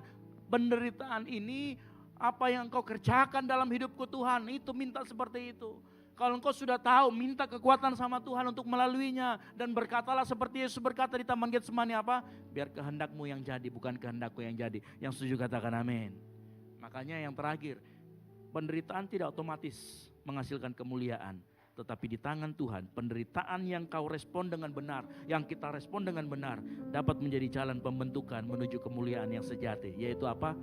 Serupa dengan Kristus. Yang mau katakan amin. Bapak Ibu mau dimuliakan? Mau menjadi semakin serupa dengan Kristus? Lewati penderitaan. Halo, lihat samping kiri kanannya bilang lewati penderitaan bro.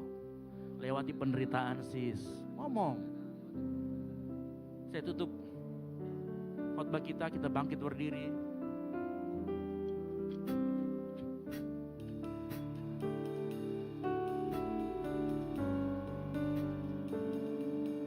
Selidiki aku,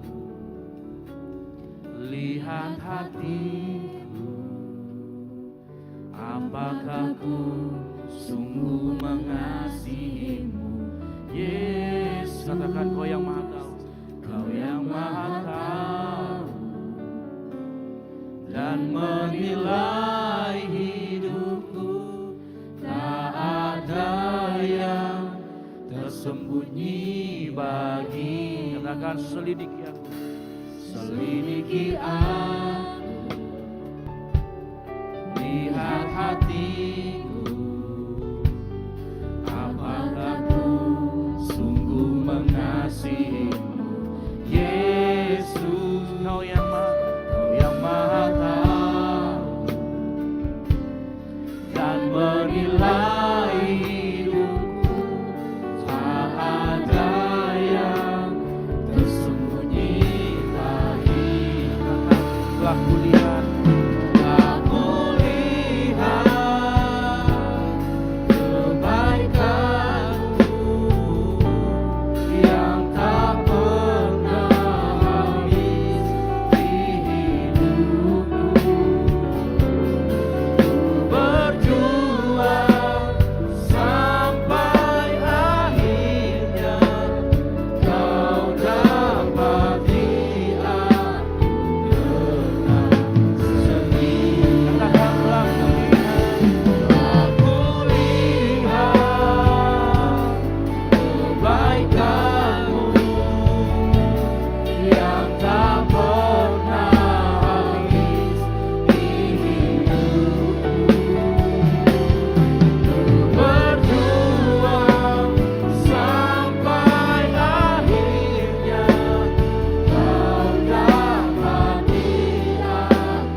di kayu salib itu penderitaan yang benar-benar menyiksa.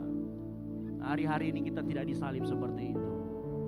Hari-hari yang Tuhan tuntut adalah sangkal diri, pikul salib. Apa itu menyangkal diri dan pikul salib? Perhatikan bagaimana engkau mengelola keinginan dan kehendakmu. Apakah keinginan dan kehendakmu itu sesuai dengan kehendak Allah? Kalau keinginanmu dan kehendak Allah bertabrakan, disinilah pilihan. Engkau mau salibkan itu dagingmu atau tidak? Engkau mau salibkan keinginanmu atau tidak? Saat engkau memilih, aku mau salibkan keinginanku dan memilih kehendak Bapa, engkau akan semakin dimurnikan. Rasanya menderita bro, menderita sis. Tapi disitulah Tuhan murnikan motivasi kita. Tuhan bongkar ekspektasi kita supaya kita kenal lebih dalam dengan Tuhan. Dan Tuhan masukkan kita ke dalam kemuliaannya. Yang mau katakan amin. Mari angkat kedua tanganmu. Lah kulihat kebaikanmu yang tak pernah habis di hidupku. Berjuang sampai akhirnya kau dapat lihat. Mari angkat keras suaramu, katakan, telah kami lihat Tuhan, telah kulihat kebaikan-Mu yang tak pernah habis di hidupku. Berjuang sampai akhirnya kau dapat lihat. Kau dapat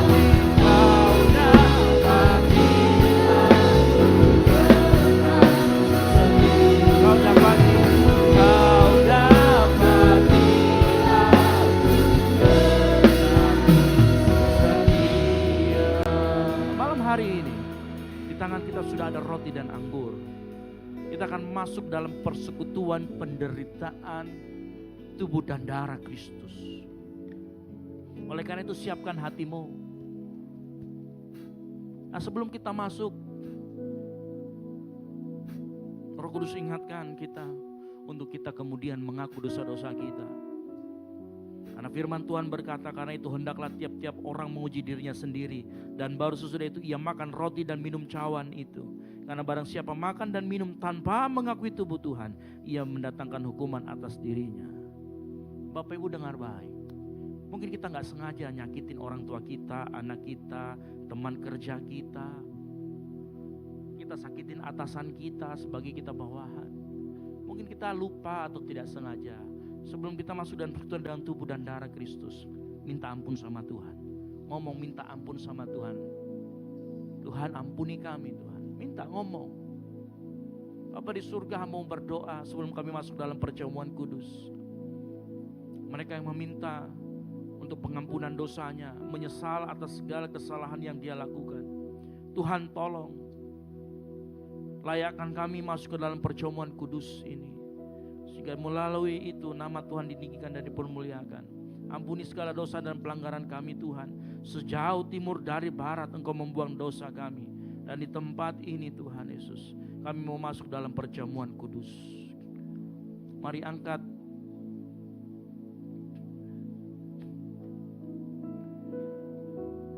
roti lebih tinggi dari kepalamu. Kita akan masuk dalam perjamuan kudus.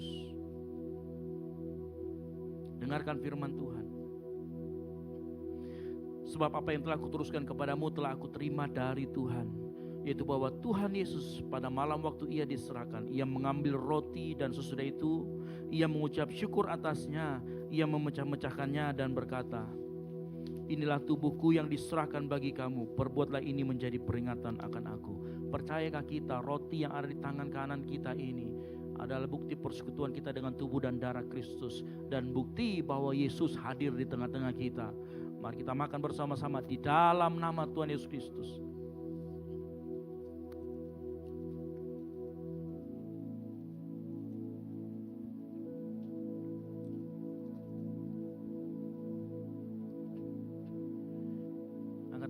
cawan lebih tinggi dari kepalamu. Dengarkan firman Tuhan. Demikian juga ia mengambil cawan sesudah makan lalu berkata, cawan ini adalah perjanjian baru yang dimateraikan oleh darahku. Perbuatan ini menjadi setiap kali kamu meminumnya menjadi peringatan akan aku. Sebab setiap kali kamu makan roti dan minum cawan ini, kamu memberitakan kematian Tuhan sampai ia datang. Percayakah kita? Anggur yang ada di tangan kanan kita adalah darah Kristus yang dicurahkan untuk pengampunan dosa kita. Mari kita minum bersama-sama di dalam nama Tuhan Yesus Kristus.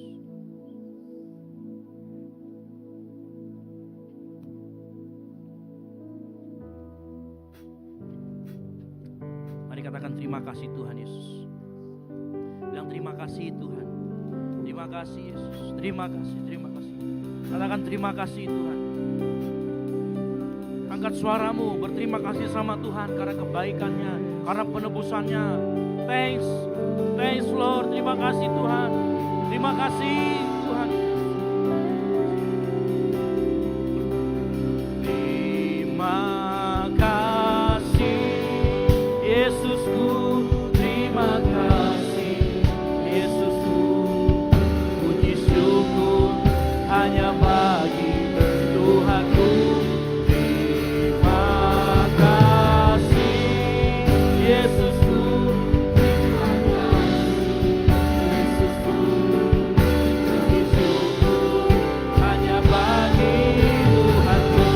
Angkat suaramu, keraskan suaramu, berterima kasih sama Tuhan. Terima kasih Yesusku, terima kasih Yesusku. Puji syukur hanya bagi Tuhanku. Terima kasih Yesusku, terima kasih Yesusku.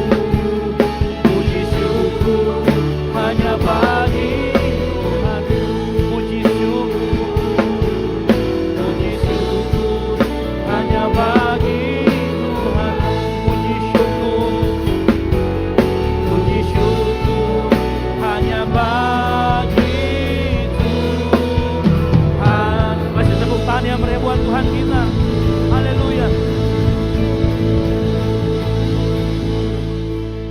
Bapa di surga, Engkau mendengar setiap jeritan suara hati kami Tuhan.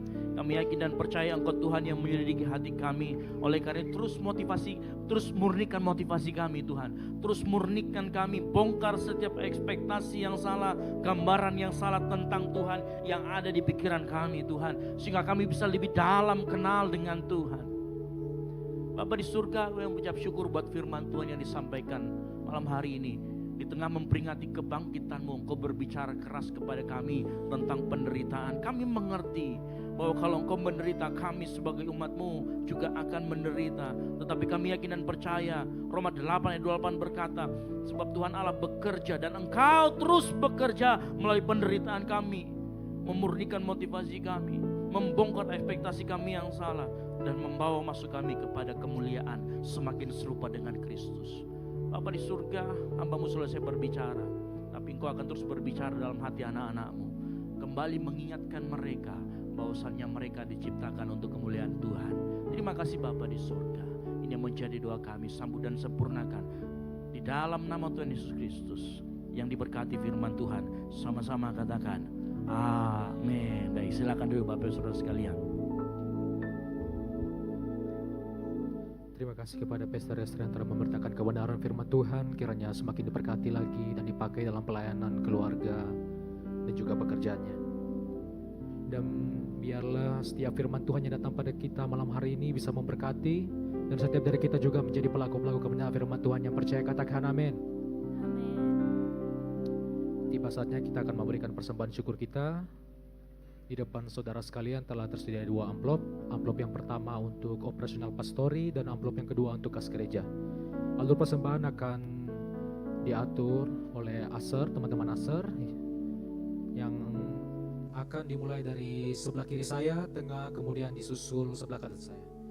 Sebelum dari itu, mari kita dalam doa, kita berdoa. Kami bersyukur Bapa atas kasih-Mu selalu nyata dalam kehidupan kami. Kami bersyukur Tuhan pada hari ini Tuhan kami telah selesai mendengarkan sebagian kecil dari kebenaran firman-Mu. Biarlah apa yang disampaikan Tuhan dapat membaharui setiap hati kami Tuhan, dan setiap kami Tuhan menjadi pelaku-pelaku kebenaran firman-Mu.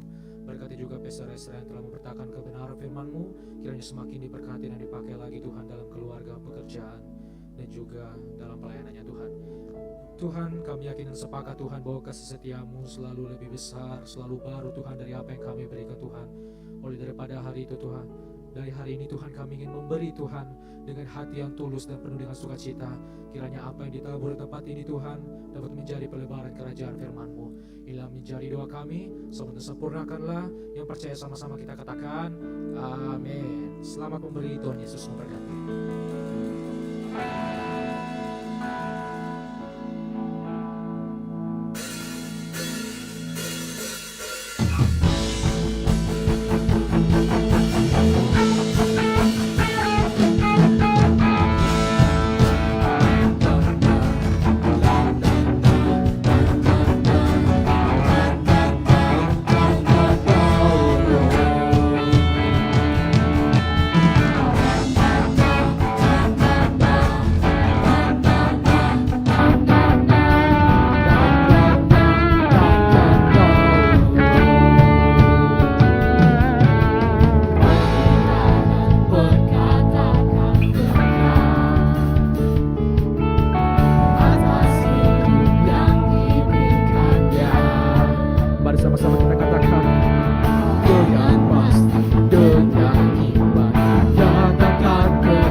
Sama-sama dengan pasti kita katakan, dengan pasti, dengan iman,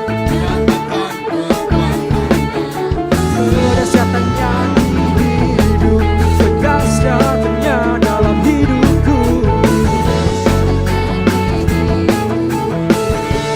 Dengan imanmu katakan,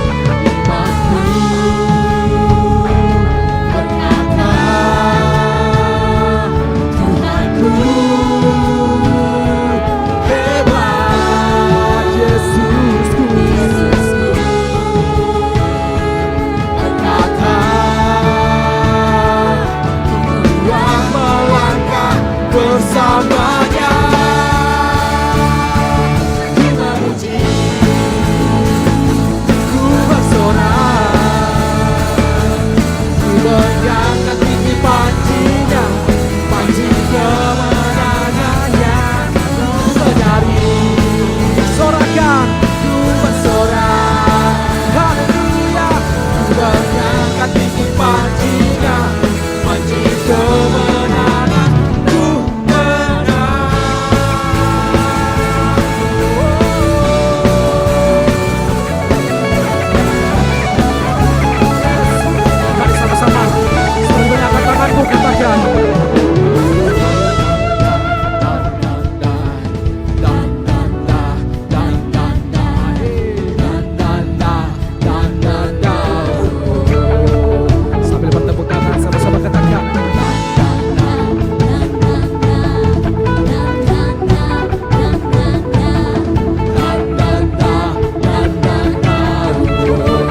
duduk jemaat sekalian.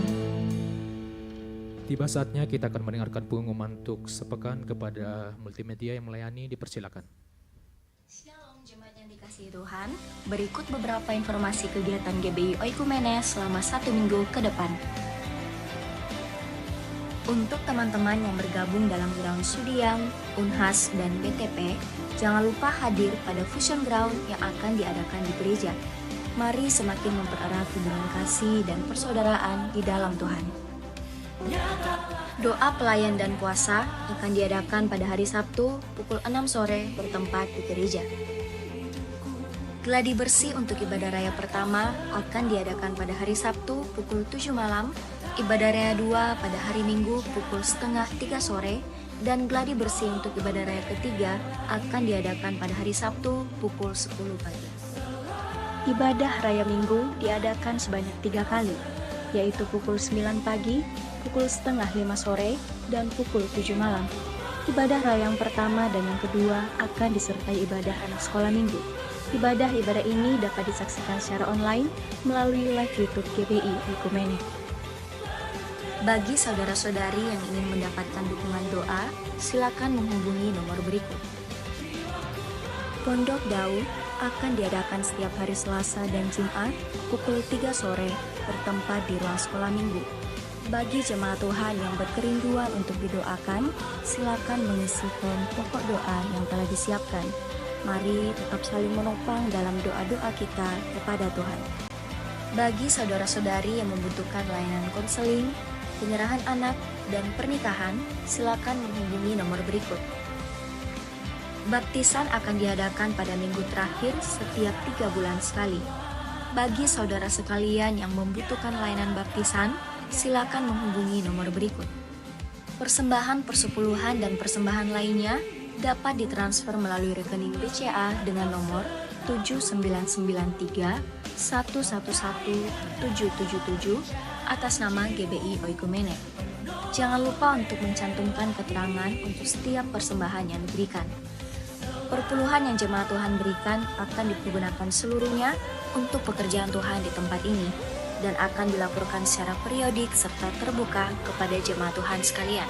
Bagi Bapak Ibu jemaat Tuhan dan saudara sekalian yang rindu untuk melayani Tuhan, silakan mengisi formulir dengan cara scan barcode berikut atau menghubungi nomor berikut. Mari memakai waktu dan talenta yang Tuhan beri bagi kemuliaan namanya.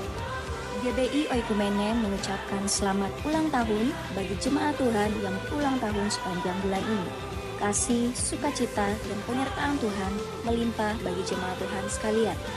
GBI Oikumene BTP mengucapkan selamat kepada jemaat Tuhan yang telah lulus dan meraih gelar sarjana.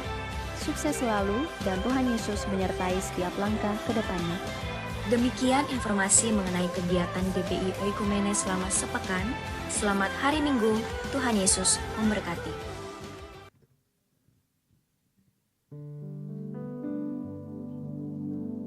Puji Tuhan, Shalom. Izinkan saya menyampaikan beberapa pengumuman buat kita semua. Pertama-tama mewakili gembala, pengurus gereja dan jemaat GBI Oikumene mengucapkan selamat datang bagi Bapak Ibu Saudara yang baru pertama kali hadir bersama-sama kami beribadah. Dan dengan penuh kasih kami menyambut Bapak Ibu Saudara sekalian yang belum memiliki gereja tetap untuk bertumbuh dan ingin bertumbuh bersama. Kami dengan hati yang terbuka, di sebelah kiri dan kanan jemaat Tuhan ada pelayan Aser. Mereka membawa form selamat datang itu untuk jemaat Tuhan yang baru pertama kali hadir. Jangan ragu untuk diambil dan segera diisi. Dan kemudian setelah keluar dari pintu gereja boleh ditukar dengan souvenir yang telah disediakan oleh gereja. Dan di tangan para Aser mereka juga membawa form pokok doa apabila jemaat Tuhan yang ingin didoakan, baik dalam pergumulan atau kerinduan apapun, boleh menuliskan itu di form pokok doa. Nanti kami menopang dalam Menara Doa Pondok Daud setiap Selasa dan Jumat di gereja ini. Dan saya mengajak untuk seluruh jemaat Tuhan yang hadir pada malam hari ini, kita yang belum terlibat dalam pelayanan pekerjaan Tuhan, boleh bersama-sama dengan kami, kita sama-sama belajar untuk melayani Tuhan. Talenta yang Tuhan kasih, kita boleh persembahkan apapun itu, bentuk pelayanan yang kita kerjakan semua untuk kemuliaan Tuhan. Amin. Dan di depan kursi Bapak Ibu Saudara ada barcode kecil, itu boleh di-scan dan nanti diarahkan untuk bidang pelayanannya masing-masing. Dan bagi jemaat Tuhan juga yang ingin didoakan SNBT, boleh nanti setelah selesai ibadah, mohon tunggu dulu sebentar, boleh tinggal dulu. Dan nanti akan didoakan oleh Pastor Ezra. Baik, untuk pengumuman selanjutnya sepanjang sepekan ini, nanti akan ada Fusion Ground yang akan diadakan di hari Jumat. Jadi masing-masing ground itu berkumpul dan kita akan fusion bersama di gereja ini juga. Dan yang terakhir, bagi seluruh jemaat Tuhan yang berulang tahun sepanjang bulan April, boleh dipersilakan maju ke depan. Nanti kita akan doakan bersama. Ya, yang berulang tahun sepanjang bulan April silakan maju ke depan. Nanti kita akan doakan dan menerima souvenir yang cantik dari gereja. Ada? Ya, silakan. Ada lagi yang namanya Aprilianto, ya, Aprianto, ya. Silakan menghadap sini, duduk sini, berdiri sini dan menghadap ke depan. Ada lagi yang berulang tahun sepanjang, yang baru pertama kali hadir, simpatisan dan lain sebagainya, ayo maju ke depan. Kita akan kasih souvenir dari gereja. Ada lagi? Nah, silakan maju. Iya. Kan banyak kan? Nah, ada lagi yang berulang tahun sepanjang bulan April. Ayo maju, jangan malu-malu. Ayo, ada lagi. Hadiahnya banyak kok. Ada lagi? Loh, kok balik lagi? Enggak apa-apa, silakan. Maju aja. Enggak apa-apa. Saya cuma berkunjung di sini, enggak apa-apa. Berkunjung juga kita kasih. Ya, maju lagi. Ada lagi?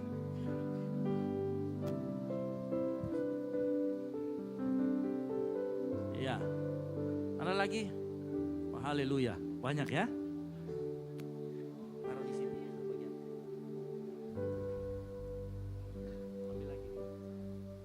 Masih banyak, tenang aja. Ya, oke. Ada lagi? Kalau nggak ada, mari kita angkat tangan kita arahkan kepada teman-teman kita yang berulang tahun sepanjang bulan April ini.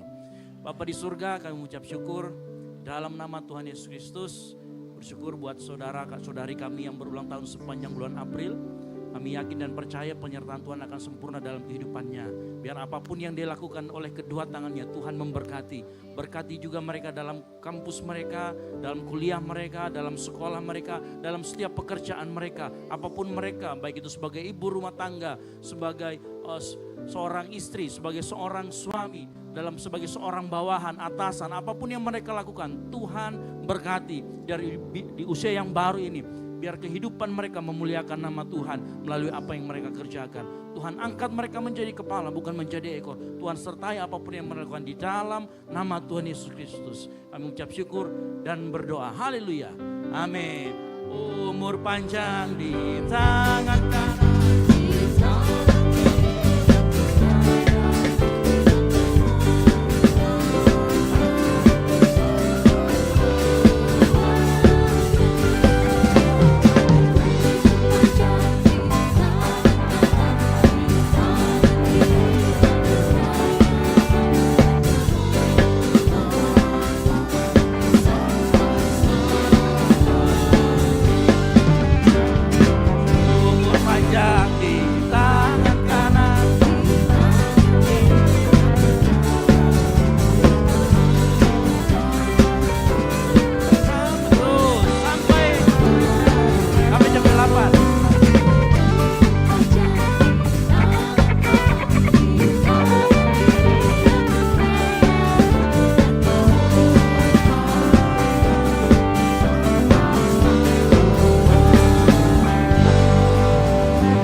tiba saatnya kita akan mengakhiri ibadah kita pada malam hari ini. Mari jemaat Tuhan sama-sama kita bangkit berdiri.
sehingga kami dapat berkumpul di rumah-Mu yang kudus untuk beribadah dan memuliakan nama-Mu. Tuhan, terima kasih karena kubur kosong menjadi bukti bahwa maut telah dikalahkan. Kebangkitan-Mu bukan hanya sekedar cerita, melainkan harapan hidup bagi kami pada hari ini. Biarlah kuasa kebangkitan-Mu dapat memulihkan semangat kami yang patah, menyembuhkan hati kami yang luka, dan membangkitkan iman kami yang sempat layu. Kami berdoa biarlah melalui ibadah ini, iman kami semakin diteguhkan. Kiranya firman-Mu yang kami dengar tidak berlalu begitu saja, tetapi tertanam dan membuahkan hasil dalam kehidupan sehari-hari kami. Tolonglah kami Tuhan agar kami dapat mampu menjadi pelaku firman-Mu, bukan hanya sebagai pendengar saja. Kami juga berdoa bagi hamba-Mu yang telah menyampaikan kebenaran-Mu, kiranya urapan-Mu terus menyertai kehidupannya. Kami juga berdoa bagi setiap pelayan Tuhan yang telah mengambil waktu untuk melayani-Mu pada hari ini, kiranya pelayanan mereka dapat menjadi persembahan yang harum bagi-Mu. Biarlah setiap talenta yang Tuhan telah beri kepada mereka dapat dipergunakan untuk memuliakan nama-Mu. Tuhan Yesus, kami membawa seluruh jemaat Tuhan yang hadir pada malam hari ini ke dalam tangan-Mu yang penuh kasih. Berkatilah setiap pribadi mereka, kiranya damai sejahtera-Mu dan sukacita-Mu Kau limpahkan bagi mereka ya Bapa. Kami juga berdoa bagi jemaat Tuhan yang mungkin pada hari ini memiliki pergumulan baik dalam kesehatan mereka, ekonomi mereka, keluarga mereka maupun pekerjaan mereka. Kami mohon Tuhan, kiranya Engkau memberikan kekuatan, jalan keluar dan pertolongan yang terbaik bagi mereka. Jamahlah yang sakit, hiburkanlah yang berduka, dan cukupkan yang kekurangan. Kami teringat juga akan setiap jemaat Tuhan yang tidak sempat hadir pada hari ini. Mungkin mereka sedang mengalami kelemahan tubuh, kesibukan pekerjaan, maupun karena kelalaian mereka. Kiranya Tuhan jamah hati mereka, berbicara dalam hidup mereka, dan Engkau memberikan kekuatan serta kerinduan untuk bersekutu bersama-sama di tempat ini.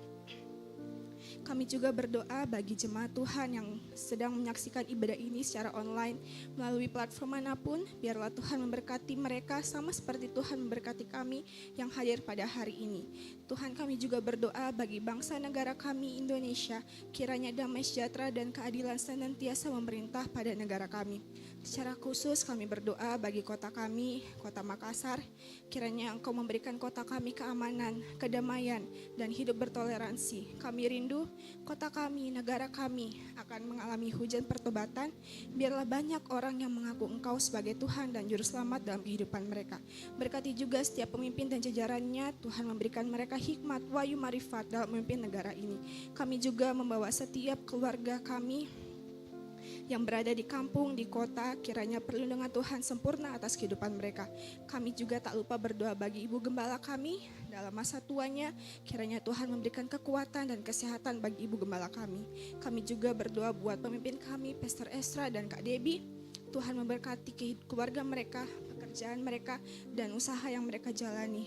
Biarlah kehidupan mereka dapat menjadi berkat bagi sekitarnya. Tak lupa juga Tuhan, kami berdoa buat adik kekasih kami Dev Tuhan, dalam masa pertumbuhannya, kiranya Tuhan selalu melindungi adik kekasih kami, memberikan kesehatan selalu. Biarlah adik kekasih kami bertumbuh menjadi anak yang takut akan Tuhan. Tak lupa juga kami berdoa buat leader kami, Pastor Peter dan keluarganya. Biarlah berkat dan perlindungan-Mu melimpah atas kehidupan mereka. Kami berdoa juga buat gereja kami, GBI Oikumene, biarlah gereja kami menjadi berkat dan terang bagi lingkungan sekitar. Kami juga berdoa buat gereja-gereja yang berada di sekitar kami, baik yang jauh maupun dekat. Walaupun kami berbeda denominasi, tapi kami memiliki tujuan yang sama untuk memenangkan banyak jiwa untuk kemuliaan nama-Mu. Kami juga menyerahkan setiap kegiatan gereja kami selama sepekan ini, kiranya Tuhan sertai dan berkati setiap kegiatan kami. Tuntun kami, Tuhan, kami minta tuntunan Roh Kudus dan penyertaan-Mu dalam perjalanan pulang kami. Biarlah kami tiba di tujuan kami dengan selamat tanpa kekurangan satu apapun. Inilah doa ucapan syukur kami. Sebelum kami mengakhiri doa kami akan tutup doa ini dengan doa Bapa kami yang Tuhan ajarkan kepada murid-murid-Mu dan kepada kami pada malam hari ini. Bapa kami yang di surga, datanglah kerajaan-Mu, jadilah kehendak-Mu di bumi seperti di surga.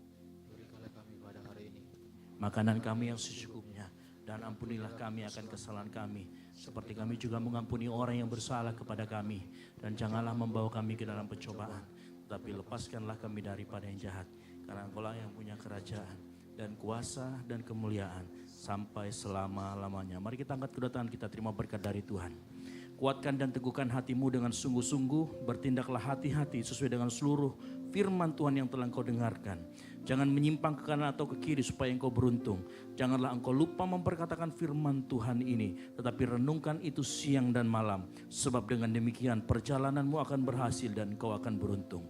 Oleh karena itu pulanglah dan jadilah terang, sehingga Injil diberitakan melalui hidupmu. Dan biarlah anugerah dari Allah Bapa, keselamatan di dalam Kristus Yesus, dan penyertaan yang manis oleh Roh Kudus menyertai kita semua mulai dari saat ini sampai dengan Maranatha Tuhan Yesus datang kembali menjemput kita semua di awan-awan permai. Karena bagi Dialah segala kemuliaan sampai selama-lamanya. Yang diberkati Tuhan sama-sama katakan amin. Selamat hari Paskah, Tuhan Yesus memberkati, dan silakan mengambil saat teduh sejenak.